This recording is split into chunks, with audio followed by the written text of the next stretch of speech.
இன்றைக்கு போதை ஆசாமி இன்னைக்கு நாங்குநேரி சிவகங்கையில சாலையில இருசக்கர வாகனத்தில் போறாங்க. அங்க சாலையில நின்று எல்லாம் வெட்டுறாங்க. நாங்குநேரில் 2 பேர் இறந்துட்டாங்க. எவ்வளவு கொடூரம்! வீடு பூந்து எங்களை வெட்டி போட்டு போயிட்டாங்க. 2 பொட்ட பிள்ளைகள் இருக்கு. பைக்கில் வந்திருக்காங்க, 3 வண்டியில வந்திருக்காங்க. வந்து எங்க ஊரை அடக்கி தெற்க இருந்து வடக்கா வர விரட்டி விரட்டி வெட்டியிருக்காங்க. அண்ணா திமுக ஆட்சி வளர்ந்த உடனே 3 மாதத்தில் இந்த கஞ்சா அறவே ஒழிக்கப்படும் தமிழகத்தில். ஆனா இந்த ஆட்சின்றது எவ்வளவு பெண்களுக்கு எவ்வளவு அநியாயம் நடந்திருக்கு. குழந்தையில இருந்து பெரியவங்க அது எங்களால பொறுத்துக்க முடியல. ஆனா என்ன பொறுத்த வரைக்கும் அம்மா இருக்கும்போது அது நடக்கல.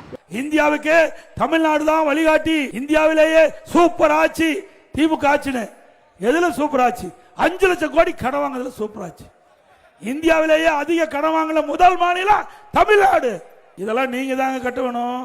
செஞ்ச மாரி தெரியலையே. ரோடு போட்டாங்க, அந்த பக்கத்து தெருவில் போட்டாங்க, அந்த தெருவில் நாங்கள் இருக்கிற ஏரியாவில் போடலை. அப்படிதான் இந்த ஸ்டாலின் ஆட்சிக்கு வந்த பிறகு நம்ம எல்லாம் கடன்காரன் ஆக்கிட்டார்.